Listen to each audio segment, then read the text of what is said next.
Yeah. Late Ill Kid at One Young, so holding it down, bringing that street geek and nerd soul. We are here again. I'm happy because it's Loungin. That's right. We're going to get into everything. Well, some of the stuff that happened this week. But to my left, I have the awesome, wonderful Marqueeda LaStar.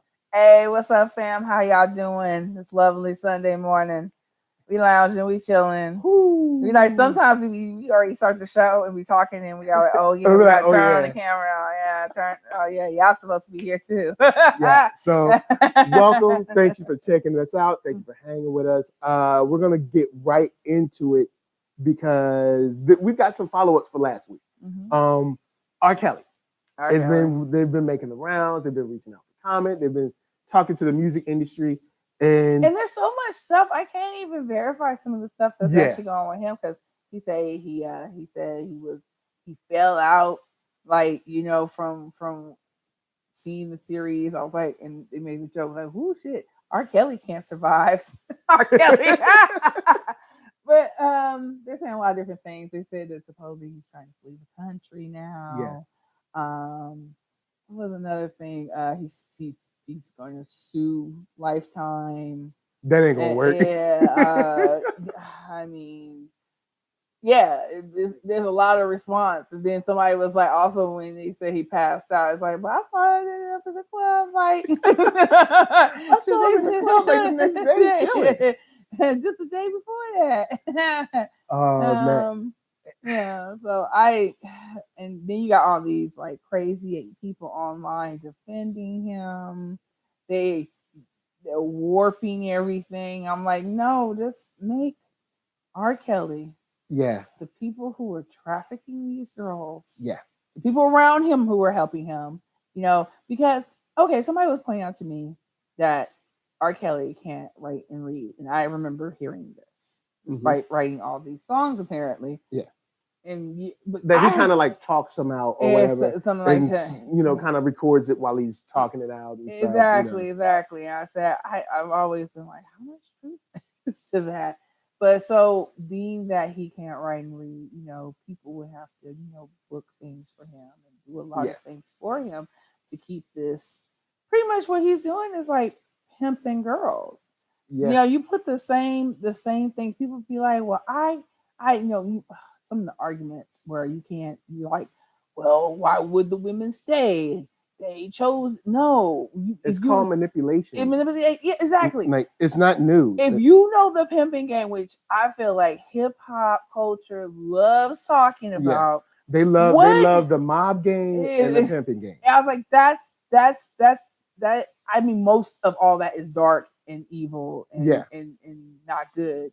But that's how pimps make their money. They beat women into submission, tell them they ain't got shit to live for, nowhere to go, no one cares about them. And if it works for these guys who are not famous and often do not have a lot of resources, where you can convince grown ass women to stand on a street corner by themselves now with no protection, and like you might be off in a bar drinking. And if somebody doesn't pay you, come and handle business, or you might go beat somebody up because they're messing up your like product, your money or whatever. And that's been going on for hundreds of years. Yeah, pimping has been a thing.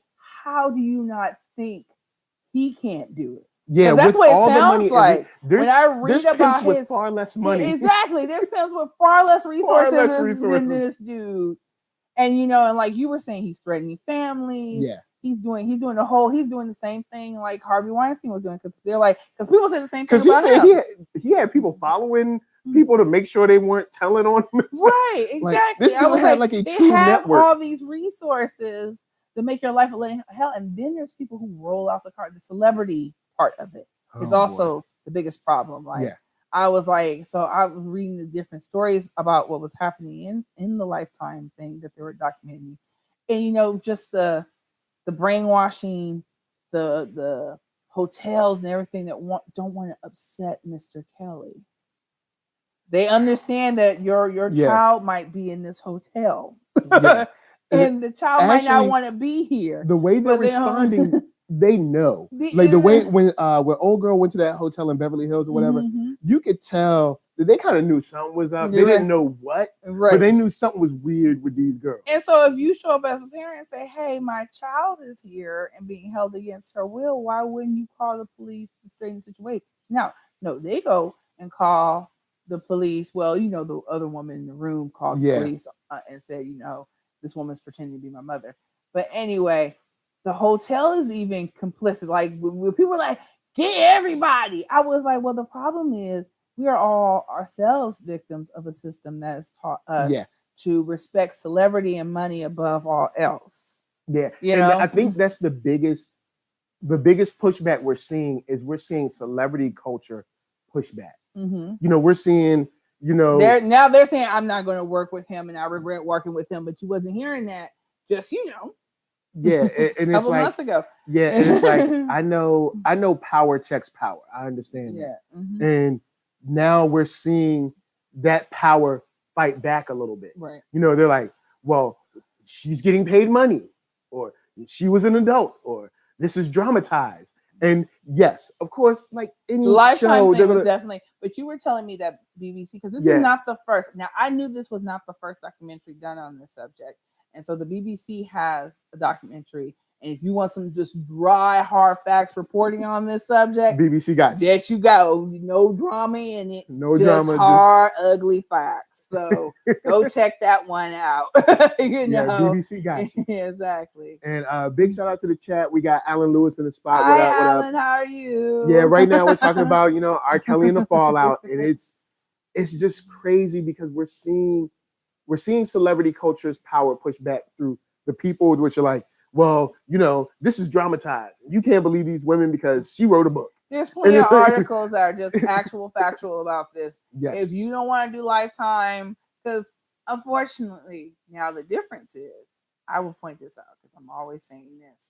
I usually say it in a more positive light, but this is the darker side of it, where to inform people, you have to entertain them. Yeah, and true. And I'm you already pointed out there's a documentary before this. It came out months and months and months before this. It was published on YouTube on May 26, 2018. Thank you. So that's like no traction, no boycotting, no like, oh my God, there's the whole public reaction because it wasn't like flashy enough. And in the last 2 weeks is because it wouldn't catch your eye. You know, if you're talking about it's too dramatized, check yourself. Well, would you watched it if it hadn't been? BBC didn't have John Legend. It didn't have It didn't have still entertainment. That's still the entertainment part of it. Ooh, let me get all these celebrities and name brands. So you come running to the yard. Unfortunately, Lifetime knows you guys won't pay attention unless we get famous people on here because we're trying to attack a famous person. So y'all ain't gonna listen unless we bring someone famous in to say, hey, this guy's bad. Right. And unfortunately, we haven't had enough for people. It's crazy. Unfortunately, we haven't had enough famous people in the Black space, especially, to come out after the documentary and be like, yo, dude's wrong. We got to get him out of our culture. Right. Like, and the real reason I watched the Golden Globes was I was like, yo, I'm sure one of the Black stars is gonna say something. I didn't watch. Did somebody did? Oh shit. Nothing. And I mean, I know you get caught up and you want an award and everything, but this is a great opportunity to bring. And I just knew somebody was going to do something. The documentary was Thursday, Friday, and Saturday, and Globes was on Sunday. So I just knew, like, yo, they gonna say something, and nobody said anything. But once again, that goes to the power, because I mean, the music industry is just as powerful as Hollywood. It's just a different vehicle. I mean, it is Hollywood. It's just like different medium. Yeah. So it's like, you got that power that you might not want to mess with. So it's, everybody's caught in worrying about celebrity, being scared of celebrity. And then Golden Globes is film, and I know they all mix together. Yeah. But I was like, I would see it better. I mean, look, I'm not trying to do no respectability politics. I'm not trying to do it, but I'm trying to work with what the world that I live in. Yeah, true. Yeah. I was like, for me, you should have said something. I don't care what, it had nothing to do with nothing. Yeah. Hey, we all in Hollywood. R. Kelly's trash. Would have been more than cool with me. however I live in the world, and I know we got a lot of messed up people in the world. We got people who want to put this in a box in their brain and put it over here. And they still want to listen to his music. Right. Even though we now have proof that his music was definitely based on and based around somebody was telling me that. I was like, girls. oh my goodness, no. Yeah. It was so bad. Every lyric. And then because somebody was pointing it out to me, she's like, think about it. All his songs was like bump and grind, your body's ready, sex this, sex that. Then the Aaliyah stuff came out.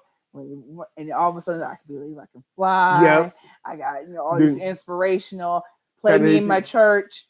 Play me at your wedding. He just seeps all through your culture because now you got people who their wedding songs is like and your graduation. Your graduation, yes. And so he definitely. And I was like, nah, he's not that. He's not that smart. That's why I think. Man, R. Kelly at one time may have been like challenged or maybe like slower mentally, but I think he has played on that to like trick people into thinking that he don't really know what's up, right? Because he was like, "Oh snap, I'm in trouble. Let me do this. I believe I can fly real quick. let me get back on y'all good side." And it's just, you have people fighting for him. You got people staying silent. You got people trying to tell the story without adding their part in it. So whenever you hear holes in stories, the hole is the part that they did. You got people who are silent. You got people who are actively helping this dude out and stuff. And those are who those people are who are like angling themselves. Like when they tell the story, they want to be their part of it. You made a choice to help this dude out. And I can't bend my brain around that. Yeah. Man. So and then you got the stuff like Dame Dash talking about, his fallout with Jay-Z was due to R. Kelly. It's like, okay, I had a hard time with that one. I was like, let's logically follow this. Let's logically follow this out. I feel like that's wrong. I feel like you're trying to, throw something on Jay-Z that don't belong there. Yeah, I was like, dang, seems so good. Dame be sounding like he lying. I know the video. Dame is that New York dude that be like lying all the time, and you just be like, you just listen to his story because you just be like, all right. Right. And I was just like, and then he have his mans there, and then it kind of derailed because him and the guy, his homeboy, had disagreement. Yeah, on the parents. Yeah. And he was like, Dame Dash was like, nah, I'm not gonna put nothing on the parents. And I'm like, hell yeah, we'll put it on the parents. Yeah, why wouldn't we? If that was me, I would have killed the dude. Yeah, and that's how I feel. My parents, like, R. Kelly would have been hurt up for a minute. One of the reasons why I felt like as a child I need to be smarter about this whole like guys just want to put their hands on me. And as a young girl, it happened, guys. Like I have stories. I definitely have super close calls. I've had decisions to make about whether I wanted my father to go to jail or not. Because that's the kind of dude he was. He was, like, he's an OG. Like, I'm gonna have to kill this dude. Right, exactly. And so I said, I have to be smart. I can't be letting these dudes like touch me and like catch me getting caught up. I have to make decisions. I've been that place where I I was like 10 and I'm making this decision. That's a shame. Exactly. Where I'm like, have to make that decision when you're 10. Exactly. I was like 10. I had to make, I had a friend who had a uncle. And he straight up lied about my friend being home. What? And tried to get me in the house. And I was like, at 10, I'm glad I had the juice to think it through. To be like, nah. But most 10-year-olds would be like, okay, and just walk in. Most 10-year-olds wouldn't have done that. Because when you're young, you're taught to, believe, trust, and honor and respect other adults. Yeah, and if someone says something that's innocuous of like, yeah, she's home, she's watching TV or something, in the back. You'll be like, okay, and cool. I got up to the porch, and then you hear shit in this house. The house, and then it was like, creepy because the house is in the middle of the day and the house is super dark. I'm like, I said, you know what? I forgot controller I'm supposed to bring. Let me come back. Yeah.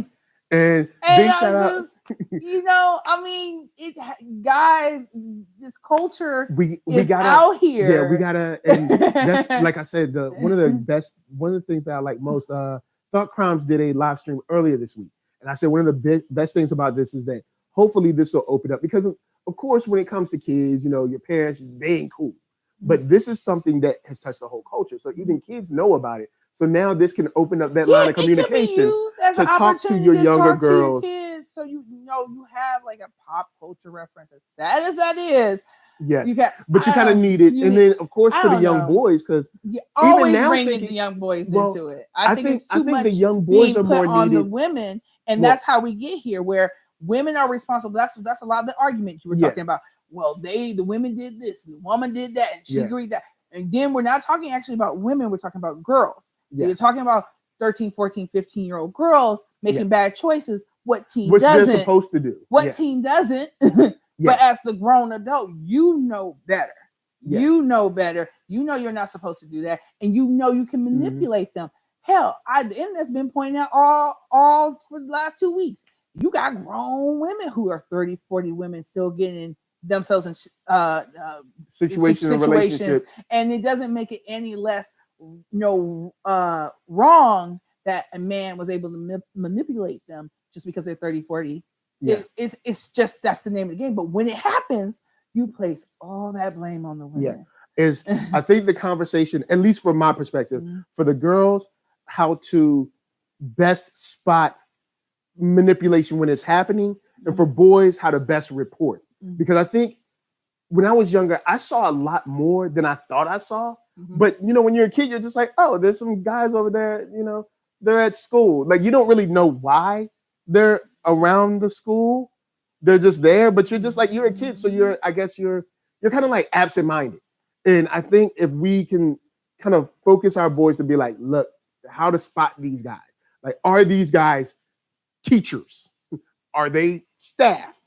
Are they? Then tell the principal. Speak to because if you keep seeing these guys, and they ain't nobody's dad, and there ain't no teachers, and there ain't no principals or staff, then you need to tell the principal. You need to tell your father, and I can go tell somebody. But you have to, in my opinion, go further than that, because it's one thing to report, but it's like, are you going to report it when it's your boy? Are you making sure that, because you could be, and I've definitely seen this happen, where you got like cool parents and they thought they did right by you, raising you, and then you start, because of your friends' behavior starts rubbing off on you, and nobody's ever had to talk with you that this behavior is unacceptable. When a young lady says no, it's no. You need to ask. You need to be not going around putting your hands when they're not deserved, because your boys get you in trouble. That pack energy get you in trouble, because with that pack energy, you have the people that go with it, the people that are kind of like, I guess it's okay, and then the people that know it's wrong, but they don't want to rock the boat. Told them that, hey, this is it's morally wrong, it's illegal, it can get you in a lot of trouble, but it's also something you just don't want to do because you don't want to hurt anybody, and you don't want to be associated with this, and you don't want to associate. Somebody who do that, you need to come back and tell your parents then, like, hey, my friend so and so is tripping, or at least you told me this behavior is wrong, and I'm seeing it in my friends. But when you don't have that conversation, when you do the birds and the bees, and when you do the, I gotta sit you down, do the, you black and talk and police talk, you gotta do the, you a guy. Because see, women, like, it doesn't happen to guys, so guys need to know how to kind of like report it when they see it. Since it happens to girls, they need to know how to see it coming, and guys see it happening. It can happen to men. Well, sorry, it definitely can happen. To young men. boys are and the things you teach them about, how to interact with women, is applicable to relationships. Should your son become, grow up and realize he's gay? Should you realize, and their orientation has nothing to do with the predator. Sometimes it's not even about the predator's orientation. It's like a power thing. And they just want kids because they can overpower them and make them do all kinds of things. The stories about R. Kelly dressing up the girl like a little boy. Oh, yeah. And stuff like that. Dominique. Exactly. That's a power play. It is no less like ruining, violating your life. There's no less but bad. That's just where it's from. It's from a very sick place. It doesn't have to do anything with orientation. It's from a very sick place where this is a fetish for them in a very sick way. Yeah. Yeah. But big shout to the chat. You got Little Miss Chocolate. She said, I knew it once the sex tape came out. 12th place sounds real disgusting. I threw it out. Big shout to Shot by Nolan. He's here. But yeah, definitely. I think if we can use this as an opportunity to talk to our kids, like, this is how you spot it. This is how you see it. If you ever see it, even if you feel weird about it, just let me know. Right. Just let me know. That's and then I can look home. stupid. I I can look stupid by reporting it, but I'd rather look stupid than this girl be getting touched or this boy be getting abused or whatever. Right. Just if you see something that's weird. Me so many times because my mom was just like, this is what's up. Like, she's like, I'm gonna do all I can not to have a daughter go through that. Yeah. And so she told us, I think that's what saved me that day. It's like, it's not adding up. Yeah, and something's wrong. I had the talk about men, older anybody actually wanting to touch you. Because if you keep that from your kid, they don't know it's out there and they won't know how to spot it. And so my mom actually, I think, did a pretty good job in this regard of telling us, or like maybe waiting too late, because honestly, we had that talk real early. Yeah, because that happened at 10, and I had already had that talk before 10. Yeah, because honestly, to be for real with you, if I had a daughter, I have a little boy. If I had a daughter, I probably wouldn't have that talk until she was like 12, because you're thinking, okay, she's starting to hit puberty, right? So she's starting to get to her way, or because my mom. So I would have technically I would have started going to school, and you're not. Because you're not around me all the time. I don't see you all the time. Good point. Yeah. We're 5, 6, getting this talk about our bodies and areas that we're not to be touched in before we're even sent into the world. True. Because you just can't. And so she would do. Couple of years would pass by, because kids forget stuff. Yeah. And so I remember her checking in, asking us about our bodies, how we're feeling about the adults around us. And it wasn't made to be a scary thing. It's just more just like, let me know how you feel. And a reminder that I'm here. You can talk to me. Yeah. This is what's up in the world. Again, nobody's supposed to touch you. We had the whole bathing suit conversation way before it pops up in junior high. And because people assume, as long as you don't have anything, a guy will want to breast and a booty and all that stuff like that. But that's not what that's about. It's they keep talking about how rapists and child molesters is more about some weird fantasy they have in their head. And so, you wait until your girl starts showing signs, or even your guy, your boy becoming sexually active to have this talk, and you might be too late. Yeah, because technically in your case, I would have been too late, because I would have been waiting for puberty. Like, okay, she's 12 now. Now let's talk about boys and what's acceptable. And if a boy ever does this is weird, and this is, this is how to spot it. So I would have technically been late for that. So it's like, Dad, we need to have that talk like, I don't know, 5, 6. Unfortunately, and you have to have it often, because I did forget. I remember my parents dropped me off at a bus stop. I was in high school, and somebody asked me a question from a car, and in their opinion, they hadn't pulled off yet. My parents do this all the time, so my parents' technique was being like creepy stalkers. But look, on the real, stalk your kids, protect your kids. Stalk your kids. You have to keep your kids covered. Right. So your parents did right. Right, exactly. So I think I was going to some extracurriculum type stuff at school, and I went to a magnet school that was like a little ways away, and I just take the bus, and they dropped me off at the bus stop, and somebody was asking me for instructions, and in their opinion, I got too close to the car to give them the instructions. Because somebody could have grabbed you or whatever. Exactly. Yeah. And so then all of a sudden they put back up. I'm like, where y'all come from? And they're like, we saw you. You're not supposed to do that. We're gonna talk when you get home. I was like, oh shit. And so, but by the time I got home, they had calmed down. Yeah. And that's the thing. You need to calm down in those situations. I was always amazed, and I still really appreciate that when it came to these talks, even when you did something wrong. It wasn't like you're the worst thing in the world. Right. And then they weren't blaming you. They said, we want to remind you. Yeah. We understand you're young, and it's not on you're your supposed mind. To mess up. It's not on your mind, but you need to stay vigilant and you need to remember these things. But there are people out there, unfortunately, that would take you away from us, and we don't want that to happen and stuff. So you're not in trouble, because ultimately people want to take advantage of you. It's not your fault. That's the whole point of this. It's not your fault. It's not your fault. Other people want to take advantage of you. Yeah, and you have to think about things you shouldn't have to think about, but you need to be aware. Yeah. And so I got a very calm talk and kisses and hugs afterwards and stuff like that. And so, but that's the process. And I was like, and I feel like my experience, unfortunately, is unfortunately we have to have that conversation. Yeah. But it's also doubly so unfortunate because you need to have it, and a lot of people aren't having that conversation. Yeah, we need to, and they're not having it early enough if they are doing it. Parents, this is a perfect time because it's in popular culture, so it's your way to open up. And even if something is as simple as you and your kid are eating dinner or eating lunch or whatever, or eating a snack, or watching TV and during the commercial or during the ad in YouTube or Hulu or whatever, be like, what do you think about this R. Kelly thing? That's an open question, and just see where they go, see where they're ready for it, see what they're ready to talk about, and then really talk about it. Maybe they might be seeing stuff they don't even realize. Because I remember when I was because I said I was talking in a conversation I think last week when I was like, I remember seeing older guys in elementary school and in middle school, but I never really noticed it in college. And then I was like, well, no, I remember seeing college guys at high school. But since they had gone to our high school, I always saw it as, oh, they're just coming back visiting. But they probably weren't coming back to visit. They were coming back to get young girls. Right. You know what I'm saying? Yes, the age is definitely closer. So it's not the same, but it's definitely another branch of it. At the time this happened, though, what R. Kelly? Because R. Kelly was doing it. 27. Yeah. And he was doing it. Yeah. They said he was hanging around the high schools. Yeah. Early on. So that's the problem is that was probably the beginning because that's early, like 1990, 91. You could be visiting, but you need to go get a visitor's class.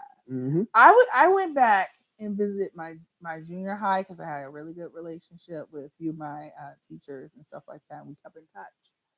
And then and I, if I came to the school saying, oh, I'm here to see so-and-so, I have to go get a visitor's pass.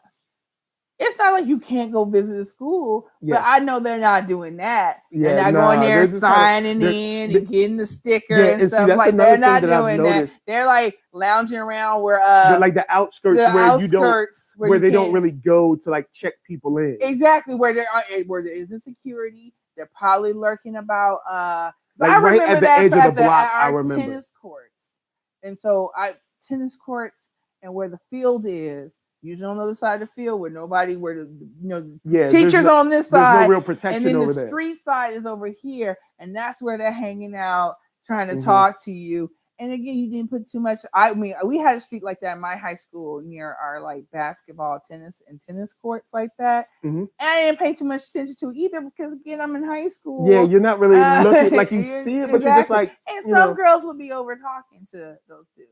Yeah, and I always thought they were kids that just were ditching or something like that. Because we had a strong ditching culture at my high school. Big shout out to Eon 001, Alan Lewis, of course, Max Evans. Yeah, we see you. I ain't read your comments yet, but we see you. We got Goldman Vision in the house. What's up? But yeah, this is a good way to get this conversation started. And that's what I want to do. I think if we can slow this down. Yeah, actually, it's already factual that, in my opinion, that these things have happened. Yeah. And then we have to say what we're going to do about it. How and I mean, as I've said with all of these people, if even half of this happened, still wrong. Exactly. Even because there's a lot of people that'll fight back and be like, this woman or this one. It's like, dude, if even half of this happened, still wrong. So like, look, guys, it's time for us to take this. Talk to our young ones, whether they're 5, 6, 12, whatever, because you never know. You just never know, and they're not with you. And we have to be more open about this stuff. I think that's what's really going to save people, because you'll never be able to stump it out totally. But I do think it will beat it into the shadows if they know there is consequences. And right now, a lot of people do this shit because there's just not enough consequences. Yeah, some people trying to tell me it's a given. To point somebody out to me who got some real time after raping somebody, Even child like real time, like real time.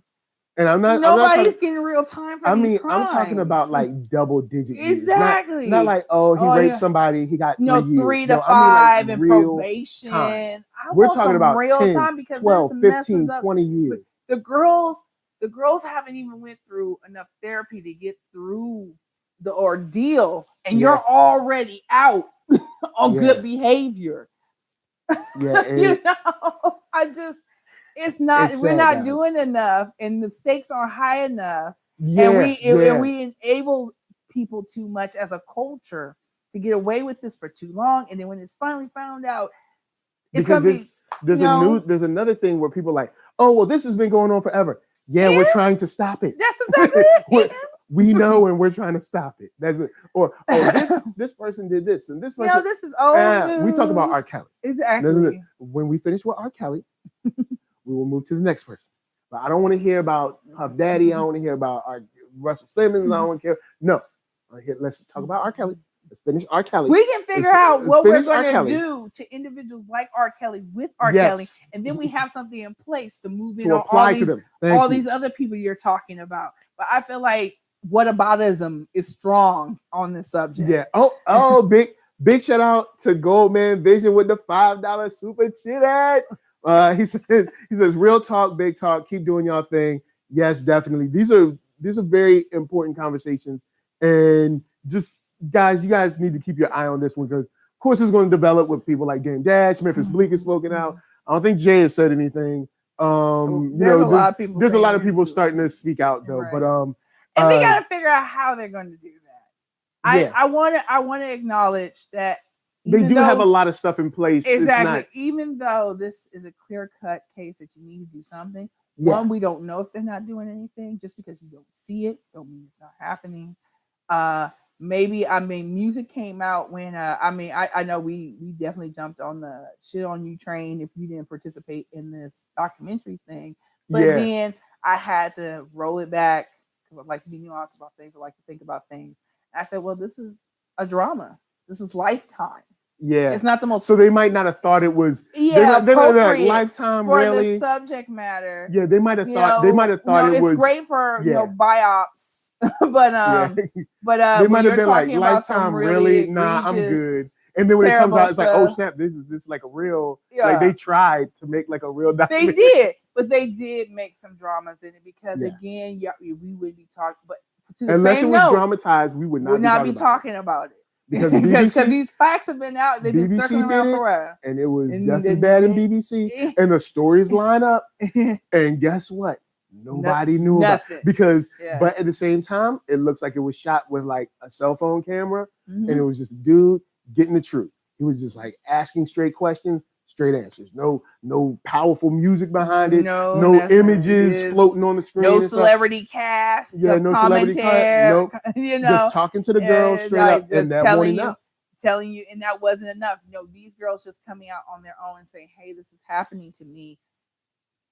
Society is shit. People ain't shit. Yeah, they weren't listening. So they had to get like John Legend. They had to get Torre. They had to get all these famous people for you to pay attention. Was Jamel Hill in there? I think Jamel Hill was in it too. Like they had to get some people from our culture that were celebrities to come in to actually get us. So that's the thing because music had said that why he didn't participate because people came after him for that. And he says, well, they wanted me because it's a drama. You're building up. Yeah. And then you're coming down. And he says, well, I didn't want, he said, I don't like R. Kelly's music. I don't deal with him, because of everything that's going on. So he's opted out of R. Kelly long before it was a thing. And you didn't even know that because, and I said, well, you have to think about it. Like, when has he talked about R. Kelly? He doesn't work with R. Kelly. Nope. He's doing what he's supposed to do. And maybe he's not close enough to R. Kelly to say, well, in my way, if he's opted out R. Kelly based on what he's heard, then it means he hasn't seen anything. I'm just looking at it. He hasn't done any work with him. So I was in the room. I can't talk. So the only way they were going to bring him in was to talk about the music. But he says, "Well, I don't care about his music like that." So they're going to bring him in. So we have to question what was the role they were trying to bring some of these people in. Like if they didn't actually witness anything because they already had been keeping a distance from them.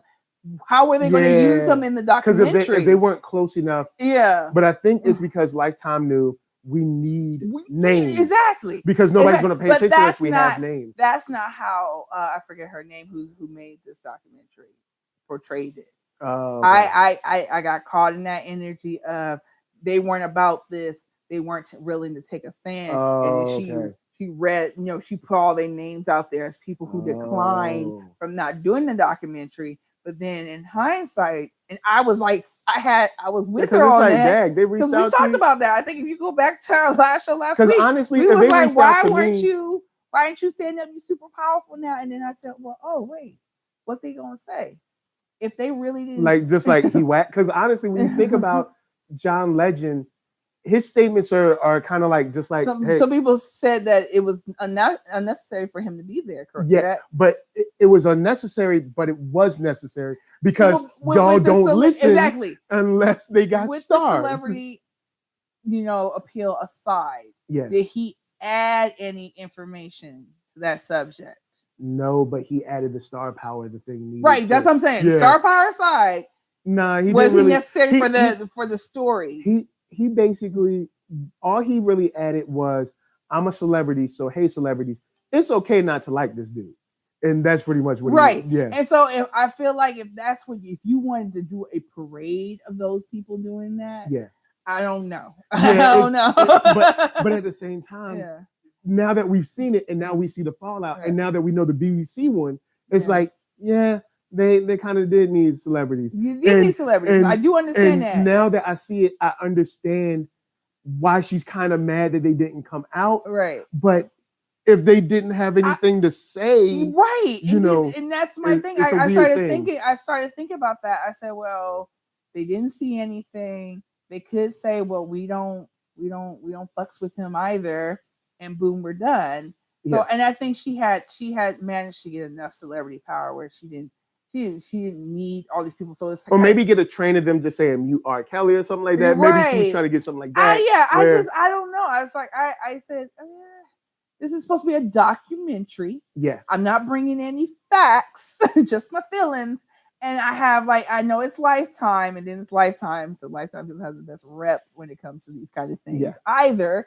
So I'm like, there's some things in here where I'm like, of course I'm against R. Kelly. But you want me to, and then it's like I don't really know anything. I don't know anything, and we don't know what they were asking them to say or do. True. And unfortunately, I keep calling him music, and it's cute. It's a Questlove. Questlove. Sorry about that, Questlove. I'm sorry, music. I don't know why I was doing that. I meant Questlove. Yeah. But, Questlove was saying that they wanted him to praise his music and he wasn't for that. And I said, so that's why he opted out. So now I have to sit and say, well, why did everybody else opt out? You didn't tell us that. I was like, people are like telling their own sides of these things, and I'm like, at the end of the day, I just want to say, hey, this is the stuff we're getting from the internet. Yes. We're just talking about it because that's the whole idea about Loungin. We're just like, these are the conversations we're having. Yeah. And so I don't want to fall into the same trap that it seems like everybody's falling. It's somebody's setting up like we're getting bits and pieces, and that's what makes all of this so difficult. Is you get bits and pieces. We don't know any of these people personally. We ain't saying none of this personally. Big shout out to Goldman Vision again.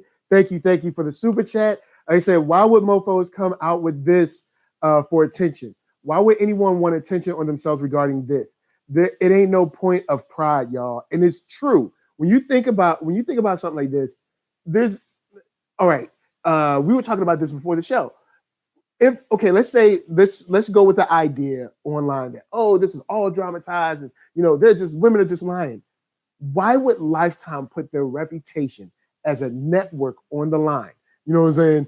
For this, because they put a lot on this. They did a lot of promotion. Yeah, so if all of these women were lying, do you know that there's no reason for them to put their reputation as a network on the line for this? Right. And then when you see that sued for this if it was like completely false. Like that can happen. Mm-hmm. It's not, and I don't think anybody's worried about R. Kelly, doing his lawsuit. Nah. Nobody's really worried about that. Because whenever there's a lawsuit, an investigation has to happen. Exactly. And when an investigation has to happen, people get deposed. And deposed or depositions are, guess what? They are considered fact, actual fact. They are recorded as a court document. Because if you lie in them, evidence. you can get more time just online on Thank them. you. Like say you lie about And something, it wasn't even illegal, but you put it in your deposition, and you can be forced to be deposed. Exactly. Like, so you could get hit with perjury. That's what I mean. Remember, I think isn't that what Remy Ma went to jail for? Did she get? I can't remember what Remy went in for. Something like that. But yeah, probably something. Yeah, but you can go to jail. You get more time with the perjury than anything else. If they feel like hemming you up, they're gonna get you. Yeah, they don't hit you with that perjury. But anyway, guys, we'll follow up on this. The week's follow up and all that. Yeah. But I did have a new question regarding our next story, which is Kevin Hart. And Kevin Hart. What happened now? He's Kevin Hart. You told me that he actually did do an apology, and he just did an apology. After Monday or Tuesday or something. Don Lemon's stuff calling him out saying you didn't do no apology. Where the apology at? So on his I guess he has a radio show. Kevin Hart has a huge empire now. Yeah. So he has a radio show, and he did an apology on the radio show. But this is the first one we've had. But then it was like I'm still not. To me, I wish he'd just been more genuine with it. But it definitely comes down to he's still talking that whole like people are sensitive now, and I'm not. I'm not that guy. There's a couple angles, and I want to frame this to you because I have a question following this statement. One, yes, we as a society have turned where things are way more hot button issues now. There's a lot more politics involved, and things are. I don't know if people are more. I don't know if they're more sensitive or if they're more aware or if they're more ready. And what I mean by more sensitive meaning like they get hurt easily, or more aware is that their eyes are always open, or more ready is that they're willing to jump on something. And maybe that's maybe we're in a society where there's a combination of all those things going on. But since society is different, I do expect you to make an apology. But what I don't know if it's fair or not is to be beaten down after your apology. And then what my question is, regardless of whether you like the apology or not, he did give one. Did he say the words "I'm sorry" or "I apologize"? I can't remember. I have to go. I'm trying to look it up right now because the transcript was up and I saw it real quick after you sent it to me. There was a user, and I can't remember, a Twitter user. It was a guy, and he said something like, "If you're homophobic, you shouldn't have to. You shouldn't care about having to apologize again and again and again." But he didn't do it again and again. Yeah, but what he's saying is, Kevin is saying that he's not going to apologize again, and the Twitter user said you shouldn't have to worry about. You should have to apologize again and again and again. And here's my questions. I got two.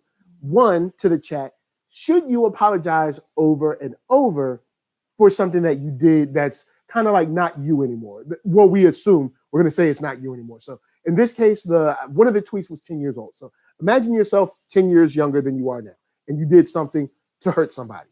Should you apologize today or this year over and over and over for it? And do you think as a whole, when it comes to celebrities, are we getting into the post-apology era where, and what I mean by that is Martin from Double Toasted made a note about, people will apologize and then they'll rub your face in the dirt anyway. So now you have stuff like Kevin Spacey or Louis C.K. where it's kind of like, y'all ain't going to accept it anyway.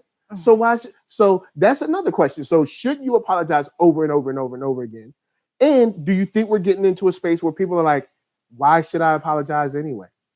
Like, do you think, at least from the celebrity side, do you think they're getting to that point where it's like, should I apologize? Because if I apologize, you're gonna Kevin Spacey because he's done something like that with that video and Louis C.K. And now Kevin Hart kind of has that energy too. They both have that instance of they give these weak apologies, and like all I have to say is whatever group you belong to, right? Whatever group, whether it's gender, religion, race, and somebody went somewhere where you're like, oh, that's a no. like you can joke about a lot of stuff, but not that one. And then they come out with this like, man, that was me so long ago. I'm not that person. I'm so sorry that you're sensitive. I apologize. Think about even if that was somebody you knew who gave you that apology. Yeah. It's an apology.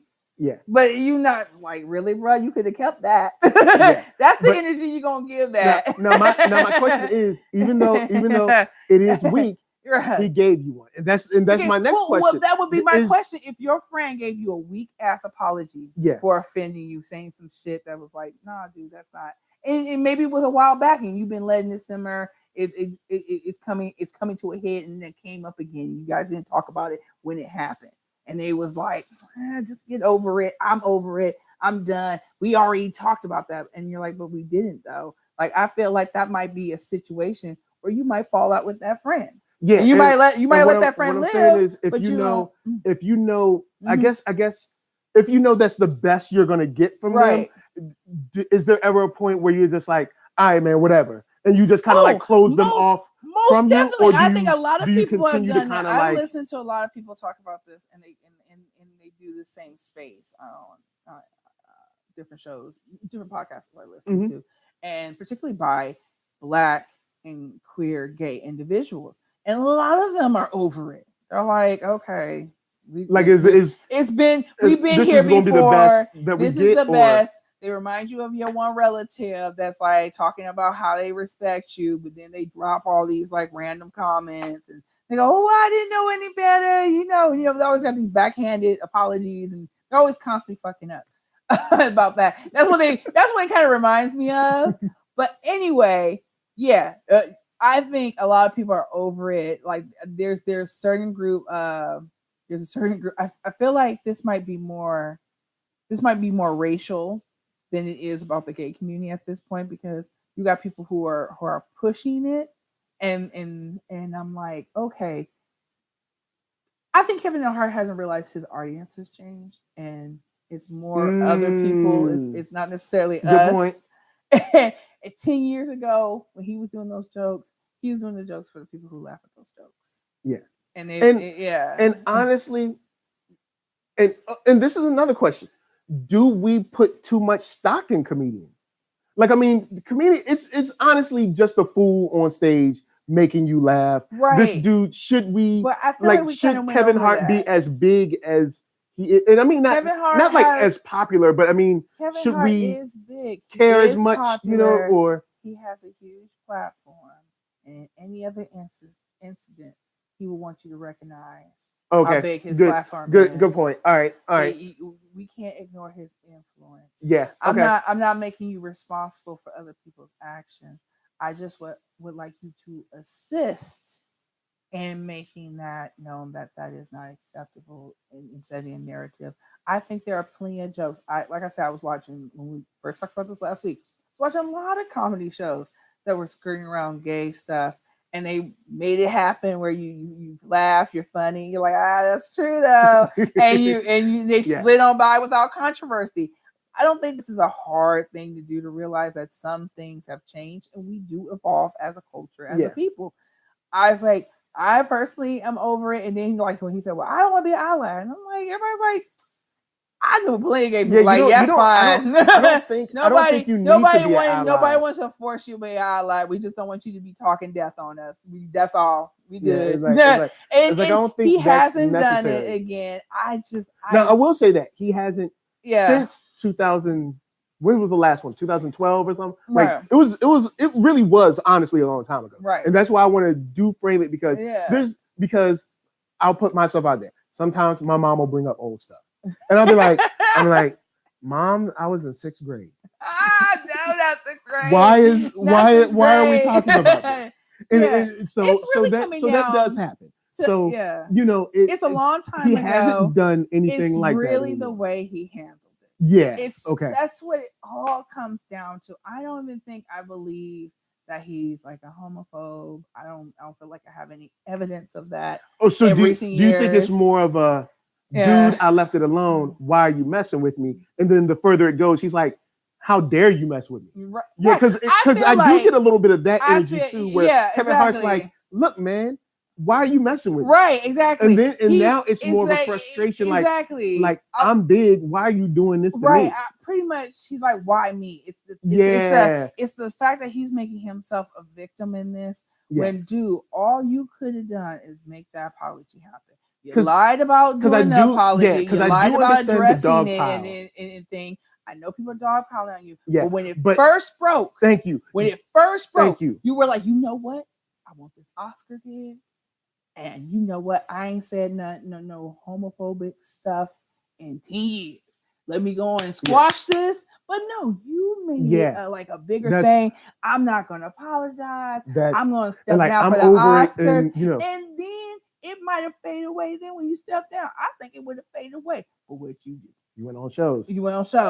You started doing a tour. Like, it wasn't that big. It really wasn't that big. But you turned into a woe is me. I'm such a victim. I lost the opportunity of a lifetime. And nobody told you to do that, son. Nobody. Thomas D. Shout out to Thomas D. He said, Mom, remember that time you peed in the bed? Mom, I was 5. Let it go. right. And so I think literally, but all that's been said, it's literally how you handle the situation. Yeah, so it's more of because this is the second time we've seen Kevin Hart in a like, I'm a victim. Because remember when he cheated on his wife and he had that video talking about, remember when he said I had a target on my back? Apologies. He's just not good. He's not good that might be him. That might just be a Kevin Hart thing. He comes off as like acting like he's a humble guy, and when he makes a mistake, he gonna own it. And then when it comes to that apology, because I remember that he lost a lot of. He said, "People, I got a target on my back." I was like, "How? You got a target on your back, Kevin Hart? You're Kevin freaking Hart. Why are you doing this stuff in public? Like when he got caught up with that woman." And they got pictures. And the funny thing is, at first I was like, "Well, dude, I'm not gonna be blackmailed." I was like, "And you didn't think?" Like, it's like, again, I'm not blaming him for being. Maybe that's a Kevin Hart thing. Like he doesn't apologize, he doesn't, or he gives you kind of like the apology that makes him feel good, right? Like that allows him to still feel like. Well, I don't want to admit to anything. It's that his apologies are always in the sense that when I do an apology, I'm gonna just be real. Like, I messed up. Yeah, like I'm gonna take that on. I'm gonna be accountable and be responsible. It hurts, but those are growing pains. Yeah, I straight up, I apologized to somebody. I was working on a comic book back in 2009 or something like that, and I was going through old emails, deleting old emails, and I saw an email where I was extremely nasty to this dude that I consider like an older brother of mine. You know what I'm saying? Brother from another mother. I literally messaged him right then. And this is an email from like 2008 or something like that. But I emailed him and said, look, man, I was going through old stuff and I saw how I talked to you right there. I consider you an older brother. I shouldn't have did this. I was wrong. I was in my feelings. I'm sorry. That was it. It was about a paragraph, but I saw my actions and I was just like, dang. I was talking to my boy J-Dub. I was talking to Jay like this. Whew, and it just made me feel bad. But see, that's a real apology. Right. Kevin Hart's joint probably would have been like, things went sour. We both had our feelings. Right. I hope you feel better now. And I think you brought up a great point, and I think that some people are explicitly saying like, no, I can't. I don't have any evidence of you being a homophobe, but you don't have a problem with those tweets.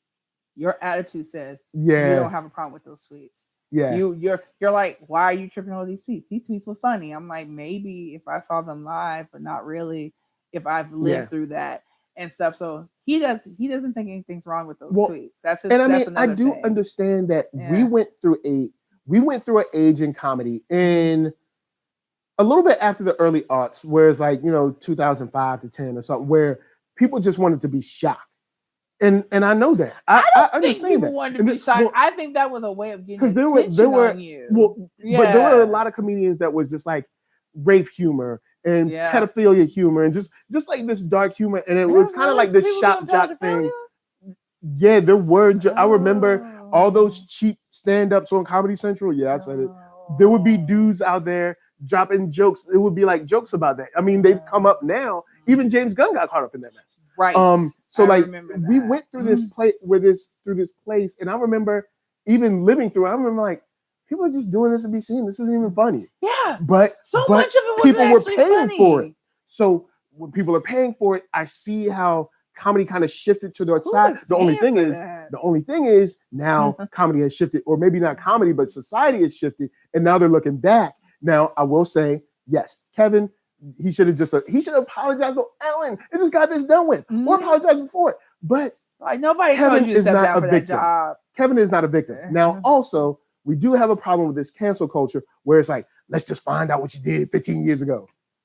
It was 15 years ago. Right. You know what I'm saying? So I do see both sides. But Kevin, when it comes up, Kevin, dude, like I don't think anyone's coming for you. Right. And you still, and I was trying to find his actual apology, and it was saying that this new movie he has coming out, it looks like it's doing really well and it's going to debut at 1. But that's why the apology came. they said, look, man, look. The hosting gig is your thing, but look, we got a movie we premiering. Bryan Cranston probably hit him up like, dude, just apologize, because you ain't gonna take my movie, right? Like, this is your first movie where you're the magical Negro. Come on, man, you know you can't do this, right?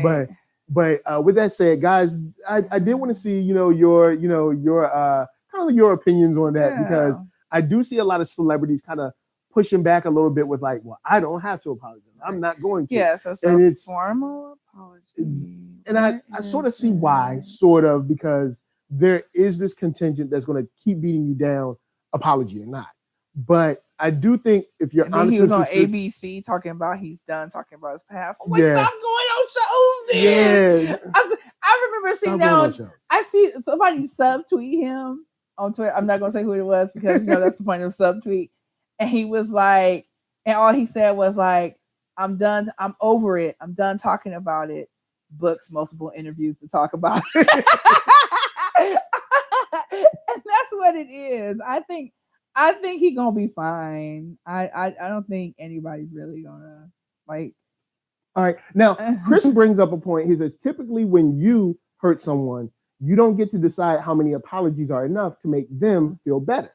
Now, that is an interesting take on it. But if that was turned on you, say you hurt my feelings in 2003. Or well, no, let's say 9. This is about the same time. So about 10 years. You hurt my feelings in 2009. I was crushed. And you kind of forgot about it, moved on. And I came back and I said, Chris, you hurt me. You hurt me and I want to apologize. And you apologize. And then I come back, say about 2 days later or whatever, be like, you need to apologize because I still feel hurt. And I kind of continue ringing that bell. How much until you say, yo, man, look, I apologize. What else do you want? And I mean, saying it to me, is there a line? And I mean, for a genuine apology, not the Kevin Hart, like, I'm sorry, you felt bad kind of joint, but like a genuine apology. Not one of those like, I'm sorry that you got your feelings hurt kind of thing, but like a genuine, like, I am sorry that I did this to you kind of thing.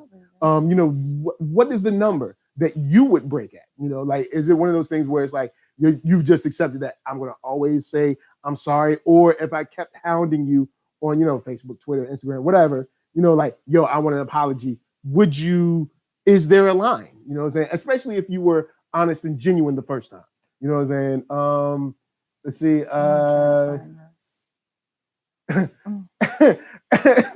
Chris said, if I hurt you, then you're going to have to stay hurt. What? See? You just talking all that smoke just a minute ago. Oh, okay. See, look, all right. Anyway. I mean, I did, and you know what? I tried to get it right the first time. I think, I think everybody at this point is like, we over it.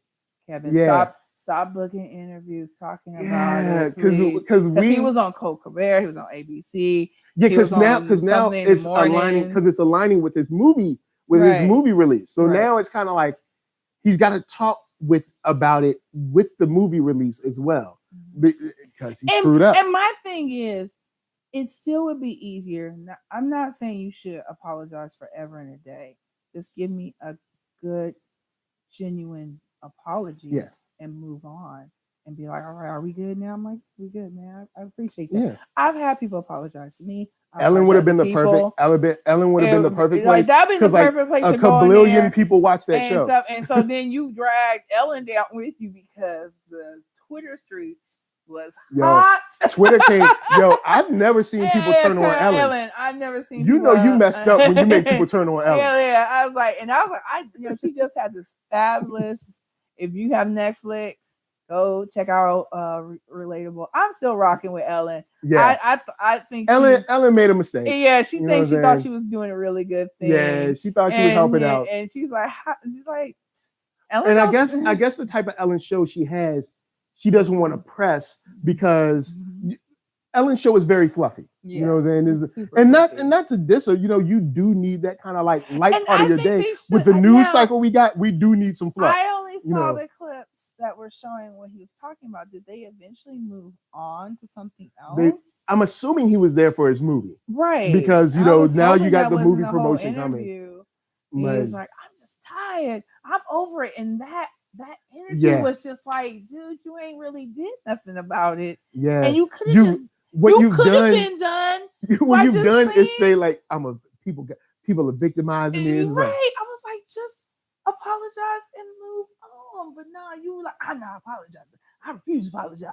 I already addressed this. You know what? I don't need this Oscar get. You acting like you on one of your stand-ups when you should have changed your energy. He should have been like, look, y'all. I'm sorry this about is mad old. This isn't me no more. Right. I shouldn't have said it. Had he done the formal apology that he ended up had to do when the Oscar's like, hey, just apologize and let's keep it going, it would have been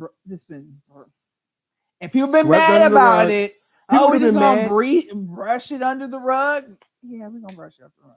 Because it's 10 years ago. Now, if you had 10 years ago, then 8 years ago, then 6 years ago, then 4 years ago, then 3. I will point out the difference between how you treat people, because that when James Gunn came out, I was like, well, if it was 10 years, I said the same thing. Tons of people protected him. 10 years ago is a long time. If he apologized and changed his behavior, we're good.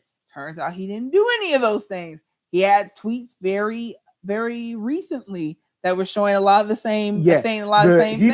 He didn't really cut it until like maybe about 2-3 years before Guardians. Right. And so that's totally different. That's like, but you saw the culture fight for him. They want their Guardian. They want their Guardian. See, Kevin, that's your problem. You need to get in the Marvel universe. That's what. See, all right, get in the Marvel universe. You won't have to worry about that. Yeah. You could be on Wakanda too. I really feel like this became much bigger than it needed to be. Yeah, the tweets are hella old, and even though your reasonings. He got a target on his back. It's really just coming back to your response. Like you just being hella extra. Yeah, just like be genuine. And people are people. Or be genuine in the other side. But don't do this limbo thing, because I would have almost respected if he said like, yo, it's 10 years ago. I'm not apologizing. The end. I'd have been like, yo, cool. Right. At least I can respect. But now you're riding this like people are in. See, people are dogpiling on you, but it's not. You're not. It's weird. You're not helping your situation. You're really not helping your situation. He's almost painting this like woe is me. Right. It's really not woe is you. Yeah. Really. It's like, people are mad at you on Twitter. Right. As you lounge in your hot tub. You know what I'm saying? Like, they're mad at you on Twitter. As you sit in your Lamborghini. You're still booking interviews real easy. And what you could do is you could kept your Oscar gig. Yep. Gave a formal apology. Then how you promote your next movie. They're going to bring it up. So it'll be a promote your movie and apology tour. Mm-hmm. I know that sucks, but just do it. Just do it. Just do it. Just do it. If you really felt like, you know what, my tweets, I get how those tweets, especially nowadays with all that's going on politically, like consider the political climate. Like just step away from the situation. Honestly, you could have played on this. You could have played on this in the Oscars where like you hosted it. You could have had some gay people come through and make that part of your bit where they're like silencing you or doing something. You could have played it off. So you could have like got meta. You could have apologized, use it in your bit, got meta, and kind of like rose in the culture and rode the wave back up to be like, look, I screwed up. I even let y'all clown me on my hosting gig. We laughed together and we rose. You could. This could have been a slam dunk for you, but you got a target on your back. Yeah, but I think that's all people wanted from her. I really think that his initial reaction is why this is as big as it is.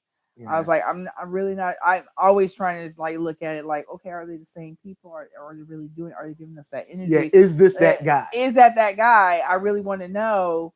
Because no, I can't support you if you're like explicitly a homophobe, or it comes out that you are behind closed doors with like good evidence. Because hearsay is hearsay and stuff like that. But at the same time, I'm really not down with the let's cancel everybody. Yeah. Because why would they grow if you don't give them an opportunity? Like to a do reason so? or anything. Yeah. Why am I going to apologize? Why would I be an ally? Why would I work on myself or work on this situation if you're not going to? There's no you get taught. You have no opportunity to use the hard lesson you just learned. Right. So I'm always big on that. I want to give people second chances, but they have to do the work. Yeah. They have to be sincere about it. Definitely. And we have to allow them to do it. Now there are some like some ones where it's like it's kind of like a slam dunk case. It's slam dunk case. R. Kelly's in a situation where we don't want an apology from R. Kelly. That's over here. That's neither here or there. You done. But in this situation, and that's another thing, the internet reacts to things that are wildly different, almost in the same way. Yeah. And I'm like, that I can't keep up that kind of energy. That's why we got this show. Right. So we can actually try to talk things out and work through our feelings. Like, are you guys feeling the same way too? Because I'm feeling like, okay, this is bad, but this is nearly over here bad, but the energy's all the same. And I'm like, girl, I can't keep up. Yeah. But guys, I know we've been through some rough stuff. We've been through R. Kelly. We've been through Kevin Hart, touched on some things like, LGBTQ. We've touched on pedophilia, but now we are going to end the show happy. Okay, happy. We are. Yes, we got one last story. We're going back to VA. That's right, y'all know I'm from Virginia. My girl Missy Elliot. Oh right. I sent him this story. I totally forgot about it. Yo, Missy Elliot made history. Shouts out to Missy. Shouts out to VA 804-757. Y'all know what's up. Yo, Missy has done it again. Right. Hall of Fame. She got inducted into the Songwriter Hall of Fame. Yes. She's written many hits. Many hits. Like people don't even know, like just because she's not out here singing. And so what award show she came on lately the last time? VH1, was it the VH1 event? No. It was a different one. I know it was it Billboard? What award show did she perform on? I want to say it was Billboard, but maybe it wasn't. Yeah. I was so hyped. Yeah. I was like, I didn't realize how hyped I was gonna be. And then she came out there and gave you a performance. Yep. I was like, look. Oh, girl was, she was like, she's a Chris Napper, 2 Up 2 Down. But yep. Yeah. I was like, she came out. I was like, your fave wish. Because you aren't getting performances like that from a lot of people nowadays. She came out of the water. Yeah, she came out of the water. I was like, yes, girl, take us back. I want to go back down memory lane. Yes, she's dancing and stuff because she used to be, she used to dance. That was like how she first got in. But she does all. She's dancing, she sings, she write the song, do the music. People be sleeping on how awesome Missy is. Missy, the only thing I can say is please. And then you should follow her online. She's she's real positive, cool. real cool. I enjoy it. Her feed is great. Yeah, her feed is super awesome. So it'll get you off of the hate train. Yeah, because there's some people. There's some. I only really follow one negative person because this one negative person kind of like gives me everything I need to know about Black Twitter. So like, and we know who we're talking about.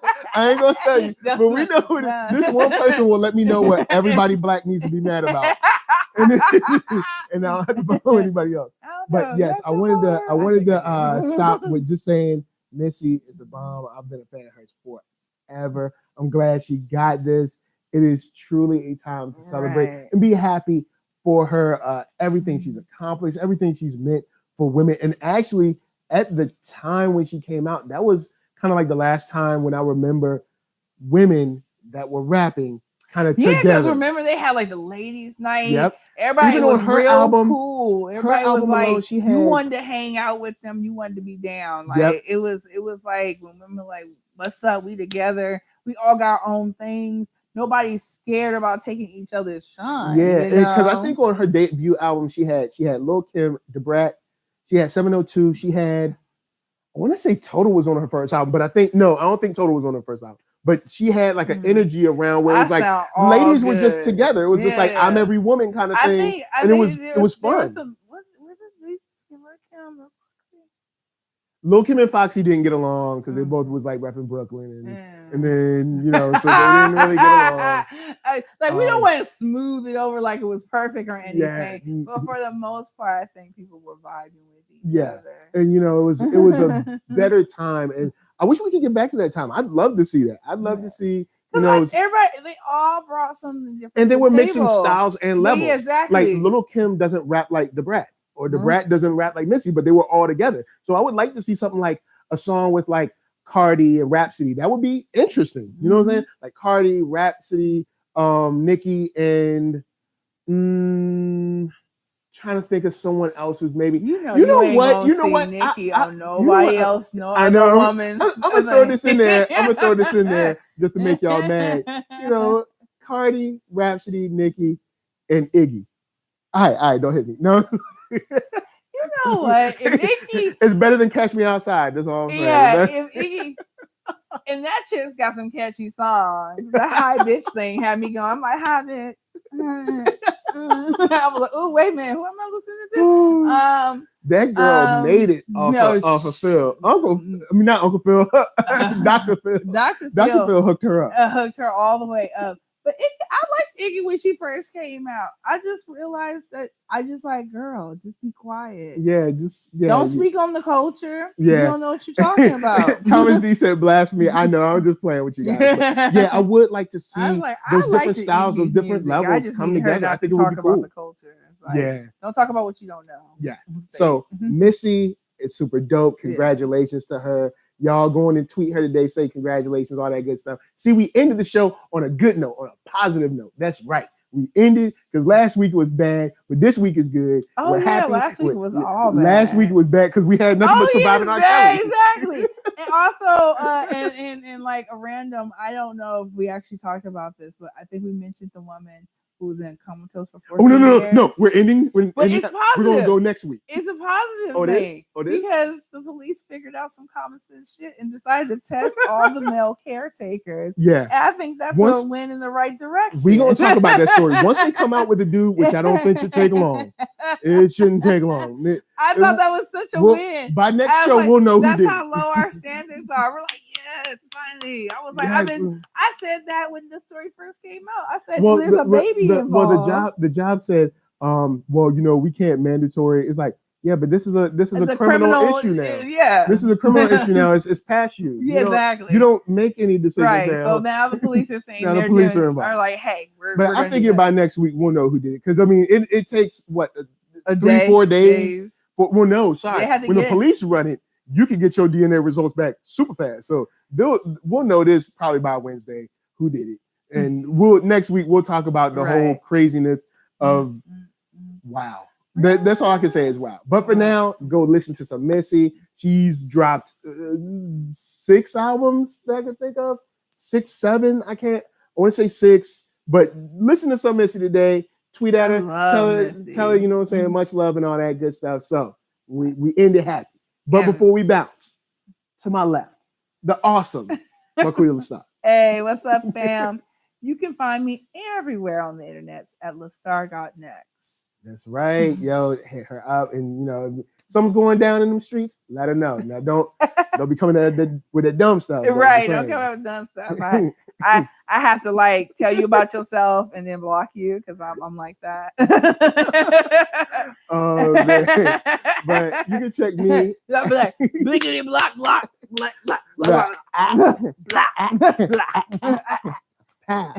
Ain't got time for all that. But guys, you can find me at That NERDSoul. That's ThatNERDSoul here on YouTube, youtube.com/NERDSoul. Make sure you hit that thumbs up. Subscribe if you're feeling what you see. And if you hit that thumbs down, just remember, I'm gonna send Kevin Hart after you. I knew you was gonna do that. You knew. So I just want you to think about Kevin Hart showing up at your door. Trying to apologize for something. Like I hit your car, but technically it's your fault. You shouldn't have parked it there. Why do you own a car? Exactly. I'm sorry you have a car. That I hit, but it shouldn't have been there. Shouldn't have had a car. What you doing parking in the street? You got a driveway. So I want you go and hit that thumbs down. But I'm telling you, Kevin Hart, you